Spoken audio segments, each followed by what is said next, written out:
جناب نوفل جن کا خیمہ قریب ترین خیمہ تھا امام حسین کے ساتھ، بہترین تیر انداز تھے، کہتے ہیں اندھیری رات تھی، اب ظاہر ہے یہ چوکن رہتے تھے کہیں دشمن حملہ نہ کرے خیموں پر، تو کہتے ہیں میں نے کوئی شبح دیکھا، مطلب کوئی سایہ دیکھا جو امام حسین کے خیمے کے پیچھے جا رہا ہے،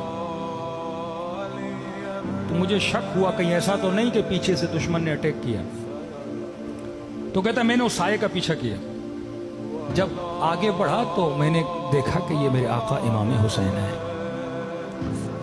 چلتے جا رہے ہیں چلتے جا رہے ہیں۔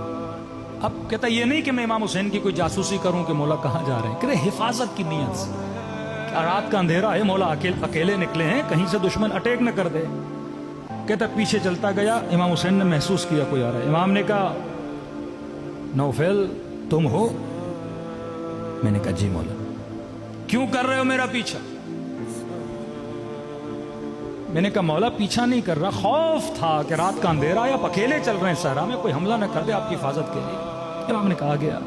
جناب نوفل کہتے ہیں امام حسین نے میرا ہاتھ پکڑا اور ٹہلنے لگے ہاتھ پکڑ کے صحرا میں۔ اس رات کہتے ہیں کہ چاند نکلا ہوا تھا اور اس کی روشنی نے کربلا کی زمین کو روشن کیا ہوا تھا۔ اتنے میں امام حسین نے کہا کہ نوفل وہ دو پہاڑیاں نظر آ رہی ہیں؟ میں نے کہا جی میرے مولا۔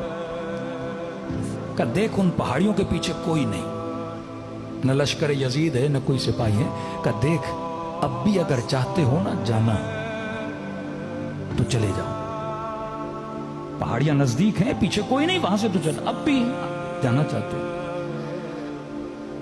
حالانکہ امتحان لے چکے تھے خیموں میں چراغ بجھا کر، کہ شاید خیمے میں شرم آئی ہو کہ حسین کو کیسے چھوڑوں، ہاتھ پکڑا ہوا ہے، کہ رب میں خود کہہ رہا ہوں کوئی شکایت نہیں کروں گا نانا سے، کوئی شکایت نہیں کروں گا اماں سے، جانا چاہتے ہو چلے جاؤ۔ جناب نوفل کہتے ہیں مجھے اتنا دکھ ہوا، میں مولا حسین کے قدموں پہ گر پڑا، کہ مولا حسین مجھے موت سے کوئی خوف نہیں، آپ کو چھوڑ کے زندہ کیسے رہوں گا؟ حسین کو چھوڑ کے کوئی زندگی ہے؟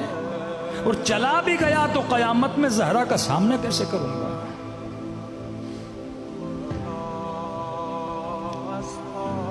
ماتھے پہ بوسا دیا میرے مولا نے، ہاتھ پکڑا، خیموں کی طرف واپس پلٹے۔ جناب نوفل کہتے ہیں جب واپس آ رہے تھے تو خیمے کے در پہ ایک بی بی کھڑی تھی، پتا تھا یہ سیدہ زینب کا خیمہ ہے، میں سمجھ گیا مولا کی بہن ہے۔ امام کی نگاہ جیسے بہن پہ پڑی تو میرا ہاتھ چھوڑ دیا، کہ آپ خیمے میں چلیے، میں اپنی بہن کی طرف جا رہا ہوں۔ کہ خیمے قریب تھے، امام حسین بہن کو سلام کیا اور بہن کے خیمے کے اندر چلے گئے۔ جناب نوفل کہتے ہیں ابھی خیمے کی طرف اپنی جا ہی رہا تھا، نہ خاص تھا جو خیمے میں کلام ہو رہا تھا وہ میرے کانوں تک آ گیا، کہ جیسے مولا حسین بہن سے ملے تو بی بی زینب نے یہ کہا کہ حسین اپنے ساتھیوں سے مطمئن ہو، کہیں ایسا تو نہیں کہ کل تجھے چھوڑ کے چلے جائیں۔ کہتے مولا حسین نے کہا بہن زینب میں مطمئن ہوں، میرے جیسے صحابی خدا نے کسی کو نہیں دی۔ جناب نوفل کہتے ہیں سیدہ کا یہ جملہ سننا تھا کہ ابھی تک مردد ہیں ہمارے کردار سے، میں سیدھا گیا حبیب ابن مظاہر کے خیمے میں۔ حبیب نے کہا نوفلا بیٹھ، میرا چہرہ اداس، کیا ہوا ہے؟ کہ طبیعت میں مزہ نہیں حبیب۔ کا کیوں؟ کہ حبیب زہرا کی بیٹی ہم سے مطمئن نہیں ہے، حبیب کچھ کر زہرا کی بیٹی کو مطمئن کرنا ہے کہ ہم کل حسین کو چھوڑ کے کہیں نہیں جائیں گے، یہ بچے پریشان ہیں، یہ بیویاں پریشان ہیں۔ جناب حبیب نے سارے اصحاب کو جمع کیا، میرا کام ہے کہ اپنے امام کو مطمئن کروں اپنی زبان سے اور اپنے کردار سے۔ فرمایا جب بھی مجلس ہوتی ہے تو ہماری دکھیاری ماں اس مجلس میں تشریف لاتی ہے۔